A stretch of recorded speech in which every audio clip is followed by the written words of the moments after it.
Go ahead. Sally, you're on. Okay. I got something across my face. There we are. Good evening, everybody. Welcome to Tale Spinners. So nice to have you with us. This is a small, intimate group tonight, but I know that we're going to have fun sharing our stories and our adventures in Storyland. So let's begin. Diamond, are you beginning the session with us tonight? Yeah. All right. So now we're going to hear from Brother Ben Tucker. And as he's known in the storytelling world, Brother Ben, I am going to spotlight you for everyone. And I just want to say that Ben and I were at a little storytelling gathering yesterday, and he said, I have a story that I just heard, just happened to me. And it was so delightful. I cornered him afterwards and said, please come and tell it to all of us tomorrow night. And he said, yes. So take it away. Okay, thank you. And thank you again, Diamond, for those wonderful stories of E.E. Cummings. And I'm going to go back to my library and pull out a couple of books. Monday is a very special day for me because on Mondays, ever since I retired, which will be 20 years in June, I get together with a group of friends and we go hiking in the East Bay Hills, Tilden Park, Redwood Park, Chabot. And this past Monday, we had a beautiful hike on a beautiful day. Very, very challenging, but quite rewarding. So I come back home and I've got this vision of a nice hot shower and a nice dinner, and I'll watch the playoffs for the basketball game. So I step into my home, sit down on my stool in the hallway, and I start to unlace my hiking boots. And then I hear this sound. And I must tell you that my hearing is much keener now because I got hearing aids last year. And so I can hear everything. I can actually hear the birds sing. There were birds all around, but I never heard them singing till I got these hearing aids. And so I step into my hallway, unlace my boots, and I hear beep, beep. And I'm thinking, what the hell is that? And so take the boots off and I look around and there's a courtyard right outside my home. And there have been birds trapped in here. I said, oh man, I must have another bird in here. I look around, none of the windows are open, nothing fluttering around. And so, what the hell is that? And then I looked and I said, the smoke detector. Must be the smoke detector. And so I go get my ladder, 6-foot ladder. The ceiling's about 9-10 feet high. And I've got all kinds of batteries. I got my AA batteries. And so place the ladder under the smoke detector. I put my foot on the first rung of the ladder and I hear my daughter's voice ring in my ear. Daddy, I don't want you on any more ladders. You know, our friend Latifah's father fell off a ladder cleaning the gutters and broke his hip. And I said, I'm not cleaning any gutters. You don't have to worry about that. I don't want you on anything higher than the floor. 80 years old, no ladders. But then I thought, what the hell? It's a smoke detector, 9 feet high. I'm only going to go up to 2 steps. So I go up, reach up, try to maneuver the smoke detector down. I'm having trouble taking the face off of it. I can't get it off. And then I'm wobbling and wiggling. I said, I better get off this ladder and reassess the situation. And so I look and I'm thinking, now what the hell can I do? And it's beeping. I'm hungry. I'm sweaty. I want to shower. And I'm thinking, what the hell? And I go back up the ladder. I try it again. No luck. And I said, I can't live with this thing. I look at the clock. It's 4:15. No way I'm going to get an electrician out here to deal with this. So I've got to deal with it. So I make an executive decision. I'll just cut the wires and the beeping will go away. But then I think if I cut the wires, this is a metal ladder. Is there a possibility I can be electrocuted? And while I'm thinking about that, I hear beep, beep, beep. I said, forget about it. I can't live with this. So I go up the ladder, I clip the wires, I take the ladder, take it out of the house. That's that. I'll just have to have an electrician rewire the thing and I'm fine. Walk back in the house, settle in, getting ready to watch the basketball playoffs. What the hell? No solution. And so it dawns on me, I'm going to have to endure this beep, beep, beep throughout the night. I go into my living room, close the door, hear the sound. Go into my TV room, hear the sound. Go into my bedroom, I hear the sound. It's amazing how penetrating a smoke detector alarm battery can penetrate your entire being. So needless to say, it was the worst night's sleep I've had in memory. I mean, I tossed, I turned, and for a good reason, my mind would not let me sleep through those periodic beeps because it knew instinctively that I should be on the alert. So I never want to become, immune to that sound. And so I probably got maybe 2 or 3 hours sleep at most. I wake up at the crack of dawn to the beep. I wait till 8 o'clock. I run through a whole host of electricians that I have on my list. I call a couple of neighbors, call one person, boom, the recording comes on. Oh, we're very busy. We're not taking any more customers until 2030. Oh, thanks a lot. Call 3 or 4 more people. No, we can't do this. We can't do that. Bop, bop, bop. I get one company. We can come out on Thursday. And this is Tuesday. And I says, oh man, this is terrible. Can you please get somebody? It's emergency. It's going off. She says, yeah, I'd hear it in the background now. Well, I'll tell you what, if we have a cancellation, we will, put you in. And so what I do is I leave the house. I go out, walk around the Berkeley Marina, take my binoculars, do a little bird watching. And then I get a call around 2 o'clock. Mr. Tucker, we have an opening. We can get an electrician over there at 3:30. Fine, great, I'll be there. I zip home, the guy comes out. I said, you don't need a ladder, I got a ladder here, just swoop on in here and take care of this smoke detector. So he comes in, climbs up on the ladder, he looks, says, this is odd. And I said, did I break something in the clipping? He says, no, this smoke detector is hardwired. It doesn't have a battery.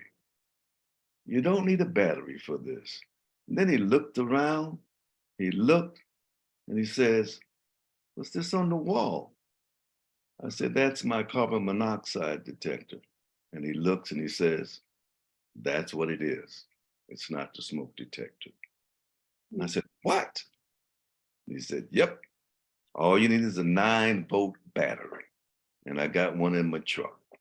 He goes out, slaps it in, he rewires the smoke detector, says you don't ever have to worry about battery.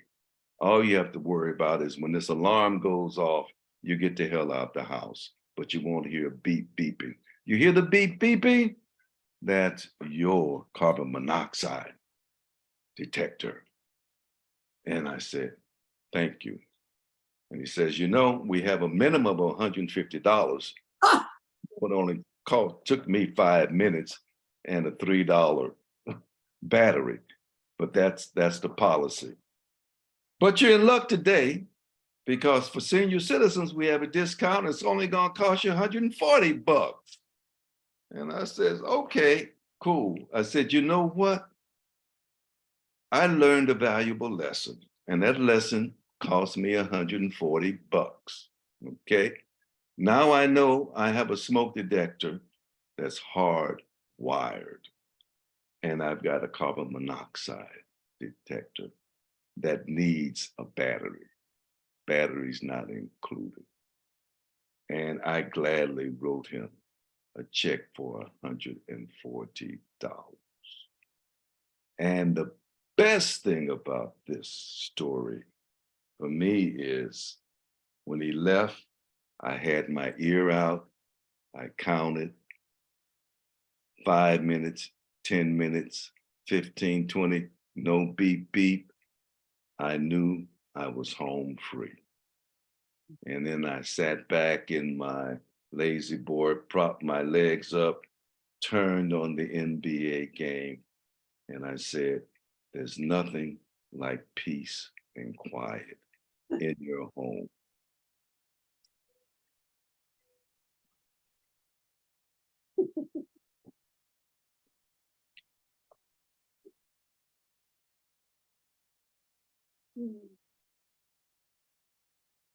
Wonderful, wonderful. Beep, beep.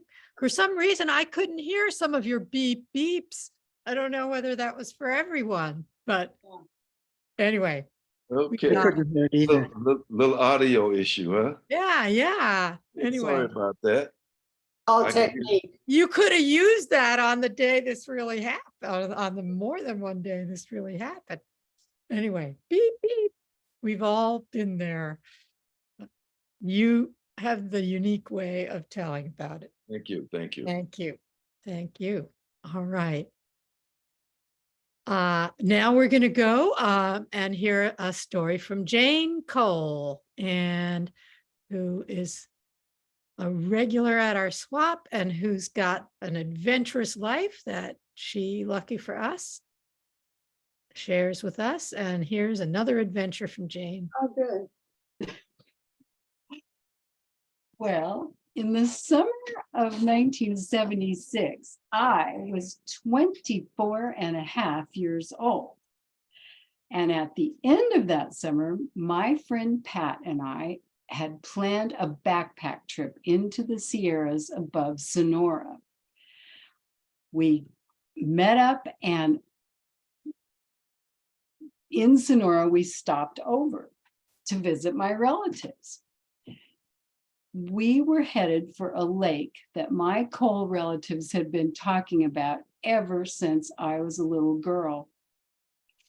When we came into Pete and Kay's house, we settled down around the Formica and chrome kitchen table, and the talk began.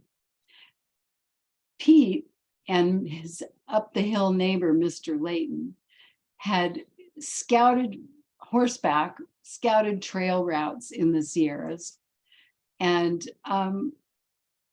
Fred Layton had a grazing permit, and it was good only if you went every summer with your animals and spent the I summer. should pour some wine, hon. I will in a second. I'm in the middle of something.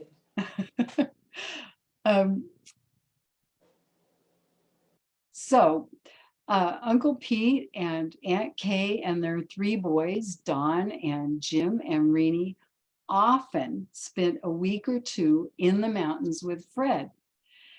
Fred had a camp in a meadow up above a lake, and there they built log cabins and a log barn, and big logs made corrals and fences around the pasture. And Fred grazed horses up there all summer long, from the first day that you could get in through the snow in the spring to the last day before the snowflakes would lock you in for winter. So Pete and Kay, and then Don and Reen and Jim and various other cousins showed up at Pete and Kay's house and told us many of their memories about this lake. Now, they had always packed in with pack horses and mules, and the packs were gigantic, full of food and supplies. They just could not accept that my girlfriend Pat and I planned to hike into this lake. It's a 3-day hike, 27 miles, just with our packs on our backs. So we had to discuss every item in our backpacks. How were we going to sleep? What did we have to cook with? And what were we going to eat? How were we going to carry all that food in? So we had a lot of explaining to do. Then, mind you, no one had been in for about 20 years at this point, none of the family. But they had to tell us every step of the hike. So they told us where the path was level and where the path was rocky. We were taught to look for trees with branches that looked like this, that would tell you exactly where the stripes in the rocks were that crossed the Cherry Creek and led you to the bottom of the golden stairs. Well, the next morning when we were heading up to the mountains, Cousin Reenie decided that actually he had a lot of phone company work to do up there. And so he might as well escort us up to the trailhead. So we were following a phone company truck all the way up into the mountains. Now, instead of going directly to the trailhead, this early start veered us off, and we went to visit Laverne. Nothing else would do. Laverne Literal ran the pack station at Bell Meadows. So we sat and chatted with Laverne and told her our plans, and she talked to us about trail conditions and how things were going in the mountains. She sent young men who were packers, cowboys who took people and supplies in on trips, and they were in and out all the time. She had a string of packers. So from Laverne's, we were ready. Pat and I were very anxious to get to the trailhead and get started. Well, Rennie decided probably he would need to show us where the trailhead was. So, okay, so by this time we're on dirt roads, and when we leave Laverne's, there is not a sign of a telephone pole anywhere. So that phone company truck was looking more and more out of place as we proceeded to the trailhead. When we got to the trailhead at Bell Meadows and pulled out our packs and got ourselves geared up, Rennie thought, well, maybe he would just walk with us for just a little while. So in about a mile, he finally had to admit that he wasn't going to be going to Yellowhammer. And we don't know if he was walking with us because he just worried about us or if he was just nostalgic.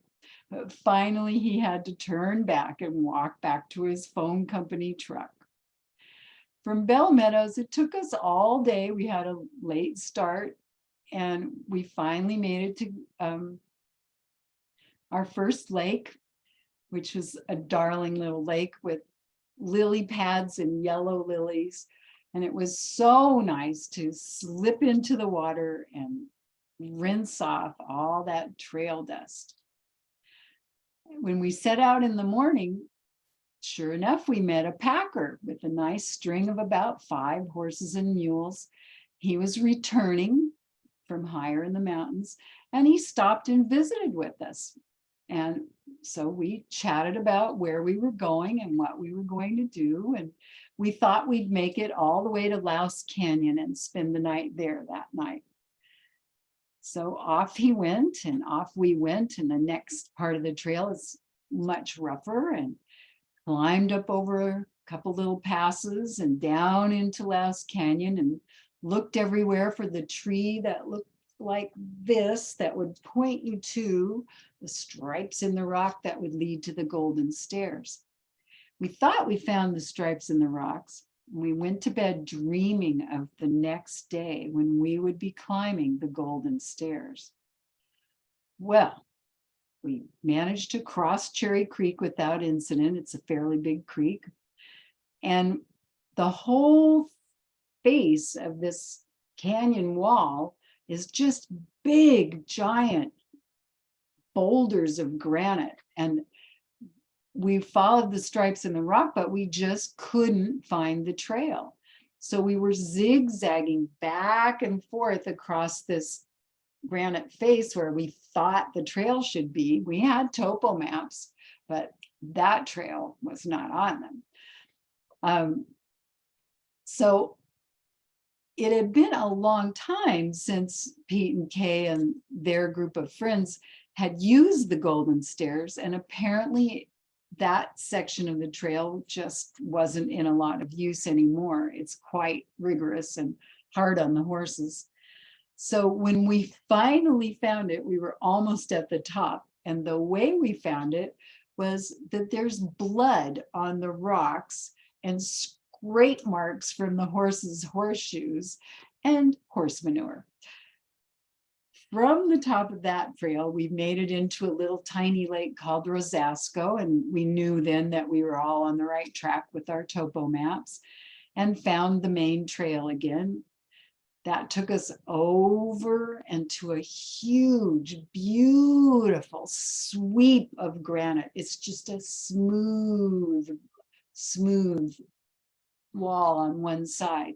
And across that, there are little trail ducts, rock cairns that lead you across. And we knew where we were going. We could see Big Lake. Well, in that section of trail, we met another packer. And he was coming out from dropping off some fishermen at Big Lake. So we had another big chat with him, and off we went. And we were pretty sure we would make it to our destination by late afternoon, and we did. As we came through the pines, lodgepole pines, above this little lake, there's a meadow. And as we came into that meadow and saw through the pine trees, there were these cabins, and they were just perfect. They were wonderful. It looked like Shangri-La to us. It looked like paradise.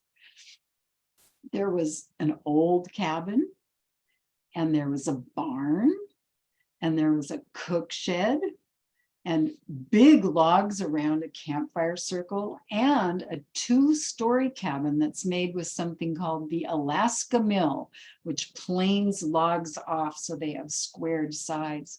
That was locked up tighter than a tick, and only people like Fish and Game and Park Service and Forest Service employees get to find the key for that and admit themselves.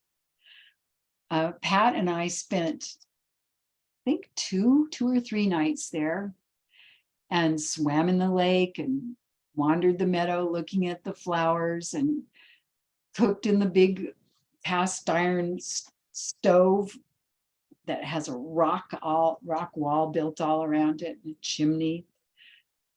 We even found plates, china from the Senator Hotel in Sacramento, stored in the old cabin that was open. We signed our names to the tin that's up in the eave of the old cabin. And finally, it was our last night. We looked in the fire. We thought about all the happy times my family and who knows how many other people had spent in this really glorious spot. And we didn't want to leave. We didn't want to leave at all. But our food was growing a little short. And we both had to return and start jobs. So the next morning, reluctantly, we packed up and headed out. Our trail was not nearly as difficult to find because we had passed through it before, and our packs were lighter from eating the food that was in them. So it took us another 3 days of hiking back to Louse Canyon, back to our little lake with the lily pads, and back to Bell Meadow. We met on each of those days, we met more packers going in, going out, beautiful young men. You know, I have a cowboy crush that I cannot get rid of. And they were very talkative, very friendly, very nice.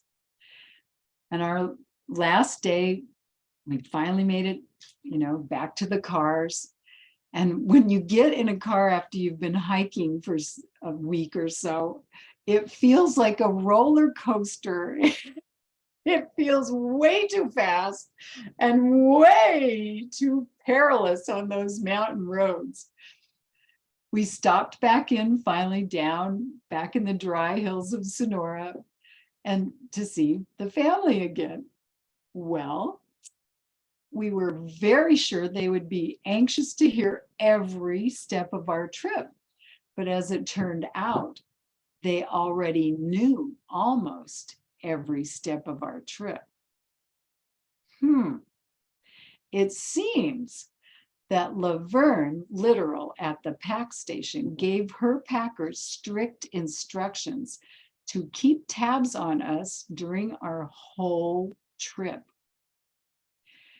When we were chatting, we were telling them information they were passing along. Incoming packers, outgoing packers, Jane and Pat's sightings were being reported daily to Laverne. Laverne, in turn, was calling Pete and Kay in Sonora. So Pete and Kay even knew about what time to expect us to roll into their house. We thought we were such brave, strong, young women, and we were. But little did we know, we had fairy godmother cowboy packers watching out for us every step of the way. The end.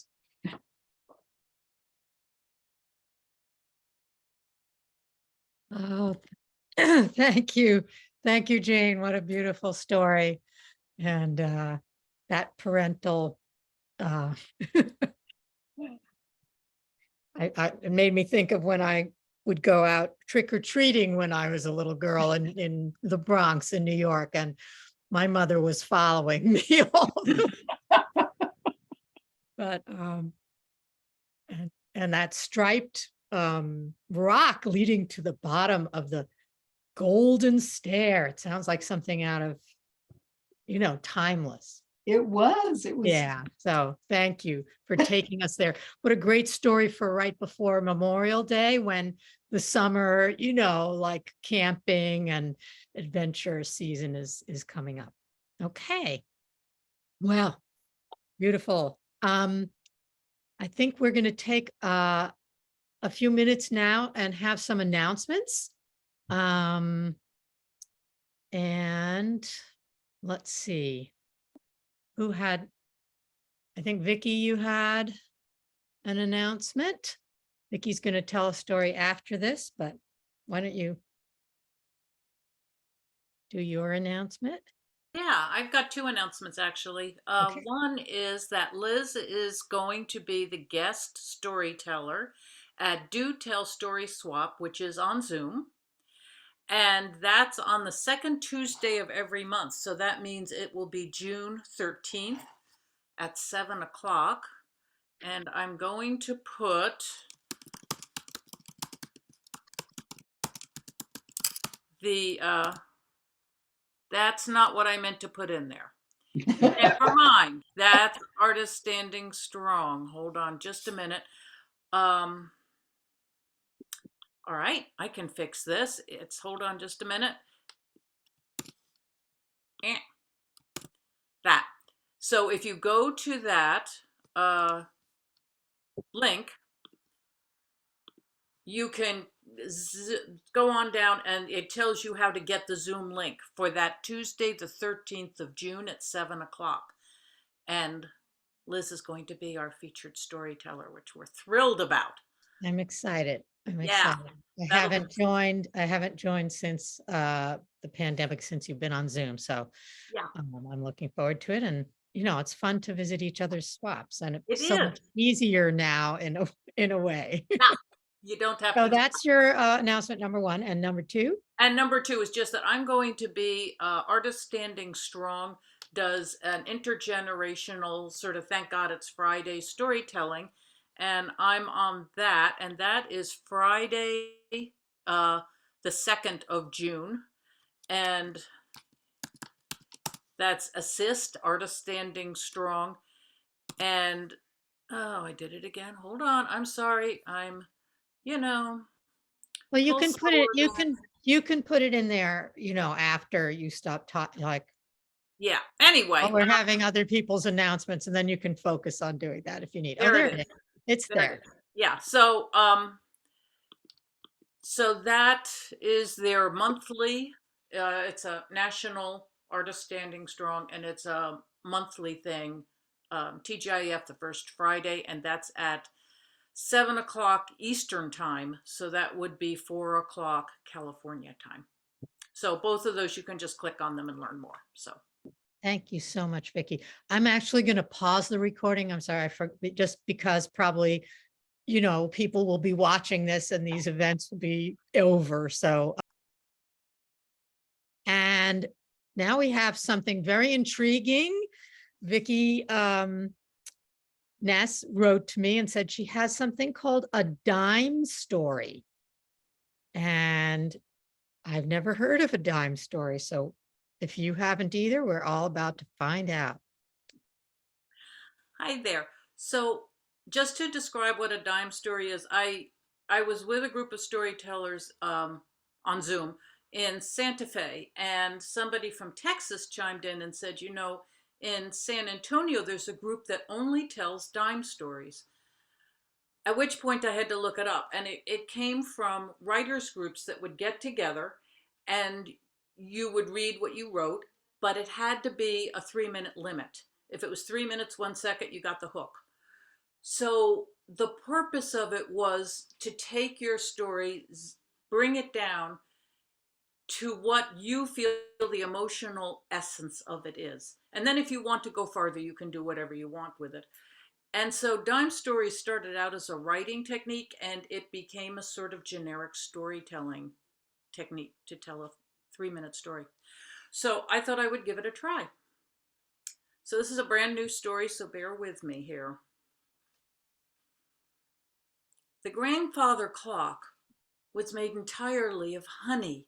It glistened like topaz, and all the way up the columns, gleaming light, wasn't filigree. It was a bear head with bear ears, and right in the middle of the clock was a beautiful white enamel face with tiny spider webby wild numbers that danced around, and the hands of the clock raised up in prayer to noon. And in the middle of that white face was a black bear nose and a very happy bear smile, and happy bear eyes. Bong, bong. With every chime, bubbles of color would come out. Pale fuchsia, deep purples, aquamarines, and they would fall gently. And as soon as they touched ground, they'd pop back up as flowers. And the clock leaned over and dripped its honey that fell down onto the ground like amber beads glistening in the grass. And out would come the happy mice, some of them in lederhosen and some of them in red dirndl skirts. with their little tails flying because they were so happy, singing happy mouse songs to get their honey. Jasmine, Jasmine, honey, come on, you have to keep moving. Come on, did you hear the clock go? Come on, lunch, you're going to be late. Uh, okay, Mama. Jasmine got up from the bedroom floor, ran down the hall, long dark hall, smelling twice fried grilled cheese and Mama's famous tomato soup. And all the way down the hall, the sounds of a chair scraping linoleum, or silverware hitting a table, or light laughter muffled like precious memories wrapped up in tissue paper and put into a box far away. The bedroom sat quiet, silent. Sunlight streamed in, and dust motes like fairy folk twinkled and sailed, swirled and danced and disappeared into the dark. And some wilty flowers that were on the floor, ripped up from the garden that morning, were starting to shiver and shake until a very irate earwig crawled out. And onto the carpet he crawled until he hit flat up a slipper toe. And his antennas flew this way and that furiously, and then he got the courage to climb up over the slipper toe. And overlooking it all, on the bed, a very furry and fierce teddy bear surveyed the scene with unblinking glass eyes. And the whole room sat in silence, awaiting the return of the goddess, that one person in the world who could push aside the curtain of stolid what is to reveal that lively and colorful and beautiful world of what might could be. I think that was 3 minutes.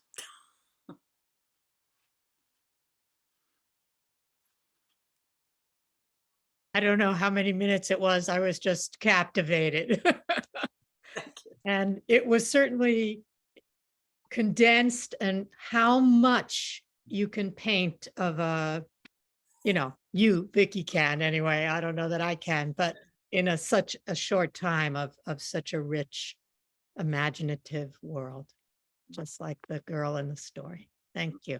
Thank you. Beautiful. Okay, Sally. It's sort of you and me right now. Shall I do my thing? I think it's only not even 8 o'clock yet. So I think we have time for both of what we were planning. Is that okay? You're muted, Sally, but okay. All right. Well, I'm going to do something a little different. Some of you know that actually, it was when I was working at Stagebridge that I learned about and learned how to do a kind of group improvisational storytelling called time slips. And Stu Candell and I, some of you knew Stu, went to Milwaukee, Wisconsin, where Ann Basting, who created this method, lives, and she trained us. And it's she's taken some basic improv storytelling ideas and made them into a kind of a ritual and a way of working with stories that people with Alzheimer's and memory loss and what we would consider, cognitive decline can do. And I just got to do it today for the first time in a really long time. But it starts with a picture, and I want to show you the picture. I'm going to try and share my screen and show you the picture, and maybe someone, not one of our storytellers that we've heard, but someone might get us started on making up a story about this picture. So just think about who those famous things, this is not a real story, but those things we learned in high school or whatever, middle school, who, what, when, where, how, why, about this picture. So let's see if I can share it. Oh, figure that out. Share screen.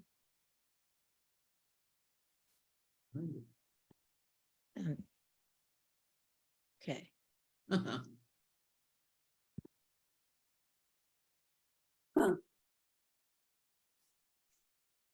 So can everybody see that? Is it big enough? I'm Yeah, it's not fine. sure what I'm seeing is what you're seeing. It's fine. All right. So unmute, everybody unmute yourself.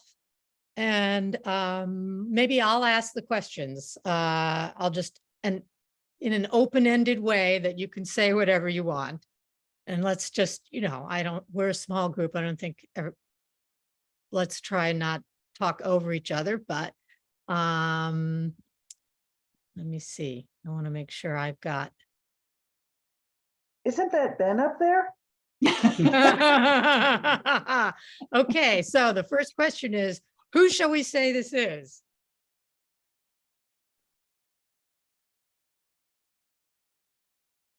Don't be shy. Bobby, who is this? We can say whatever we want. Once upon a time, some man who wanted to play baseball and catch that ball stood on a ladder. Okay, thank you, Bobby. Okay, so we've got a man playing baseball on a ladder. Where shall we say this is happening? Somebody else. Port of Oakland. Okay, so he's in the Port of Oakland. And when is this? When's this taking place? Somebody else. 4th of July. 4th of July. And so it's the 4th of July. And so we've kind of got the setting.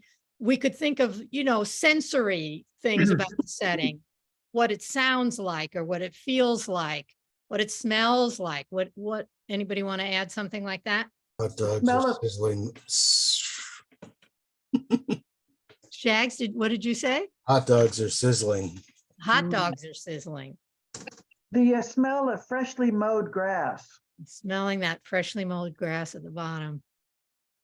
It was an unusually hot day for Oakland about in the 90s. Ah, all right. By the way, let's give him a name. His name is Bob. Bob. Okay. Bob, the Perfect. baseball player. All right. And then the last, how did he get there? Or why is he doing what he's doing right here? Didn't read the instructions on the ladder and not go above the 3rd step. He didn't listen to his daughter and stay on the ground. He's 'Cause he fearless. looks like he's at least as old as Ben, or a little bit older, I think. But He's fearless. He wants to take a risk. It's the biggest Uh-huh. risk he'll ever take in his whole life. Absolutely. what might he be thinking or saying? Well, it looks like he missed the ball and it's about to hit him in the head. Yeah. I think he's thinking that this is the only way I'm going to stop that ball from going over the fence. All right. And I bet there's a song we could all think of that might go with this picture too, right? Me out to the ball game. Right. Take me Yeah, out. the Okay, ball. so What I'm about- going to stop sharing, but I would like to read you the story that let me see if I can spotlight myself for everyone. So this is the story that a group of about 10, there were about 10 people in the room, a couple of us sort of facilitating my asking questions like I just did. And then my partners in this project, Sandy, writing them down and reading them back to everybody. And everybody could look at the picture the whole time. And all of these are their words. I'm going to kind of reorder them so that it makes more a story like what we just did. But this is people, some people were asleep the whole time. There were some people who one guy was out in the hallway because of COVID. He didn't want to come in, but he got hooked into this. There were a couple of people, so anyway, here it is. The title is There's No Ladders in Baseball. This is Oscar. He's a baseball player. He's on the Bears, the Bears, but he's where he is it's the home field advantage for the Giants. Mhm. And he's an outfielder. Okay. He's almost fallen off this ladder because he's trying to catch the ball. Or it could be that he's just around the corner from his house playing in the grass at somebody else's yard with a beautiful blue fence behind him. You know, because this is crazy. There's no ladders in baseball. It looks like a joke. He wants to be popular. So he's up there having someone take his picture. It's all posed. But there's something of interest in that glove he's holding up. Yeah. And he wants those hamburgers and hot dogs for dinner. Now that number on the back of the fence where it says 410, I think it was, that's how many feet, or 430, that's how many feet it is from home plate to that back fence. Someone hit the ball out of the park. He doesn't want to let that ball get out of the park. Oh, he's going to catch it. Home run. And that's the story that people with, you know, a lot of, isn't that amazing? Yeah. I mean, because each person added a little something and people listened to each other. And I don't know, it's just this marvelous, fun activity that I feel so blessed to get to do. And it was fun to do it with you, but I also just wanted to share with you, like the guy who said the title, who said, there's no ladders in baseball. He was one of those people who's like, I can't do this. And yet he came up with that, which kind of set the tone for the whole thing. So anyway, It's called time. well, time slips. Time slips. I'll put in the website, timeslips.org. And Lips. there's a lot of free, I mean, there's all these pictures in our creativity center with questions that you can look at, like so that you could do this with, you know, with somebody you love or, you know, and that there's even something like this. I'm not, you know, this is not a sales pitch, but you could buy this, which has inside of it lots of cards with pictures on them and questions on them. And then a little journal in it so that you could, you know, and it just makes it so that people who are having trouble communicating and having conversations and keeping in the, like in Vicky's story, you know, the difference between being in the now and being somewhere else, it makes it that it's better to be that in that somewhere else place in your imaginations.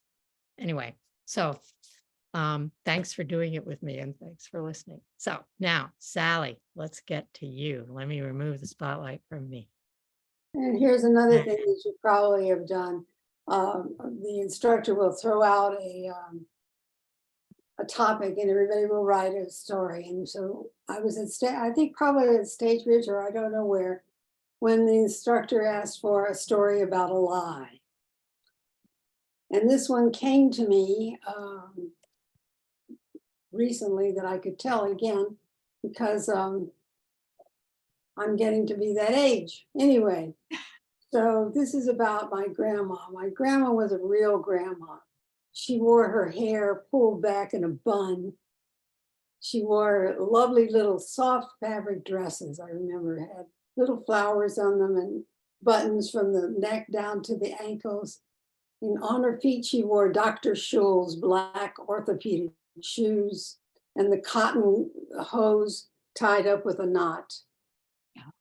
I had got to see my grandmother when I was 7 years old. I was told that she had come down to Gastonia, North Carolina, where I was born, to help my mother at my birth and one other time, but I didn't remember ever seeing her. So it was such a delight when my mother said, we're going to go visit in Chicago and you will stay with Grandma and Gert in their apartment, and Daddy and I will go to a motel so that you can have all the time you want with Grandma. And when Grandma saw me, she said, oh, Salala, Salala, come to Grandma, come to Grandma. And we hugged and we hugged. And I was in love with her from that moment and followed her all over the house and watched her cook, you know, rolling out the dough for strudel, chopping the potatoes for kugel, making chicken soup with matzo balls. Oh, it was great fun.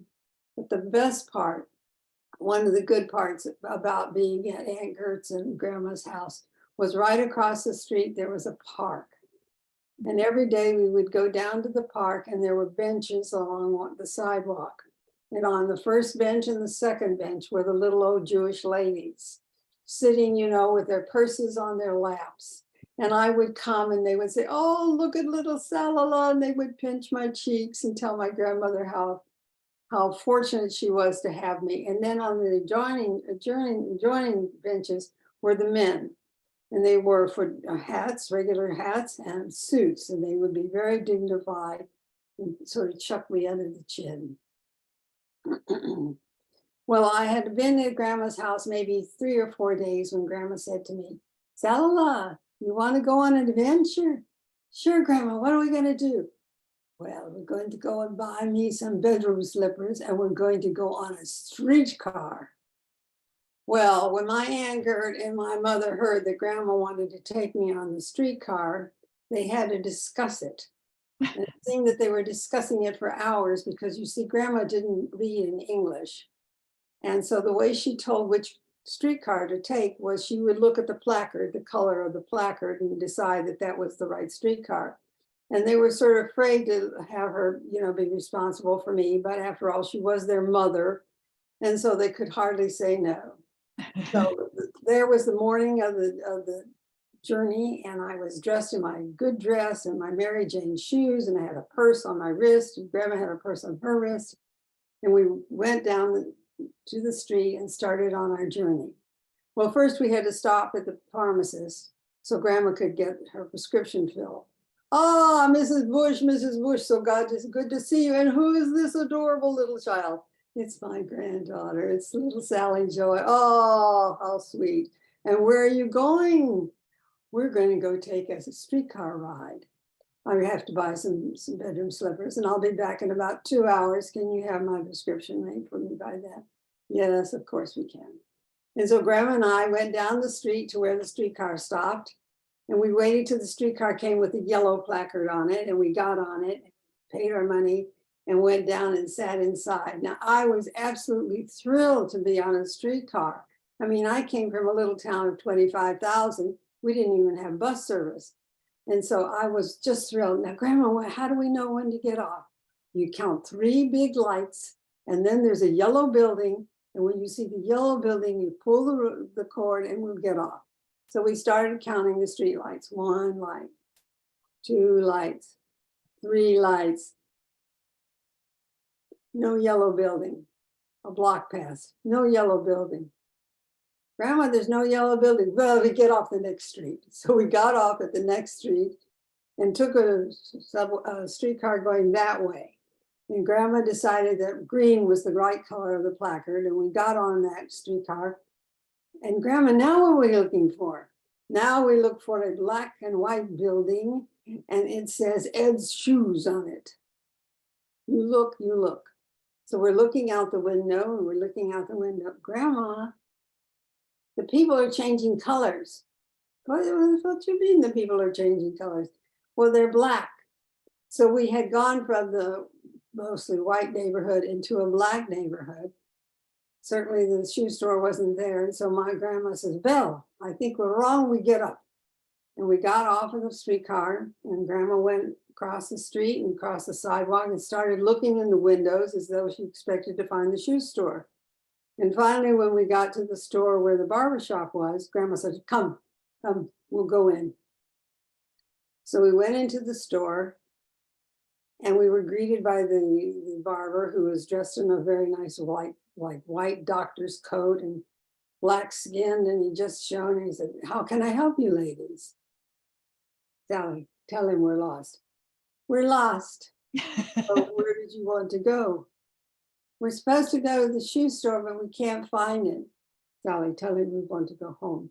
We would like to go home. And where is home? 2208 North Kedzie. Any of you in here know where Kedzie is? I think it's near the big park and the elevated station, you know where? Putnam Park. Ah, yeah, yeah. All right, everybody hold tight. I'm going to take these ladies to the streetcar stop and get them on the right streetcar. And so he did. He took us to the place where the streetcar stopped. And when the streetcar stopped, he went up on the platform and told the conductor to take care of us and make sure that we got the right streetcar to get home to Kedzie. And so we started back home and we got on the 2 streetcars we were supposed to get onto, and we got off at the right places. And then we had to go back to the pharmacy to get Grandma's prescription. And when we walked in, I guess we had been gone for quite a while because the pharmacist was very worried. Where were you, Mrs. Bush? It's been almost 4 hours. Where have you been? Well, it took a little time. Did you get your shoes? No, the shoe store moved. Oh, I'm so sorry about that. And when we got outside of the drugstore, I looked at my grandma. Grandma, the shoe store didn't move. We were lost. Salala, did you have fun on the streetcars?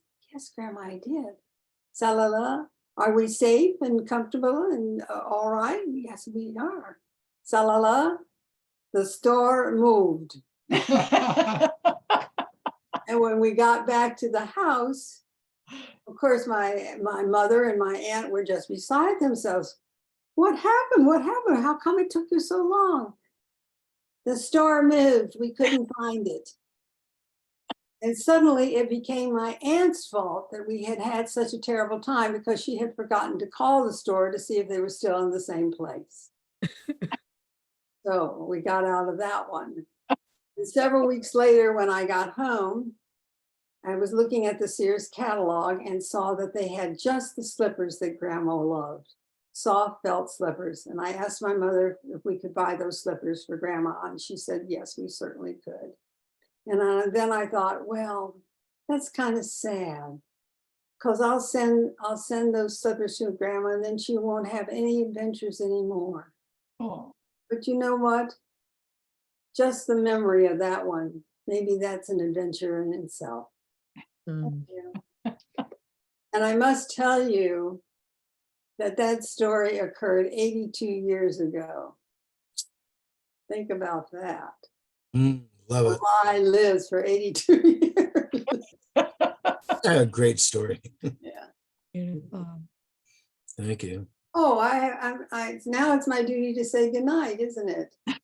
Oh, well, I'm so delighted to have you all here. I thought, I always want these big numbers to come, but how lovely and sweet and warm it was to have each and every one of you here. Thank you so much for coming. Thank you, Sally. 15 isn't Bupkis.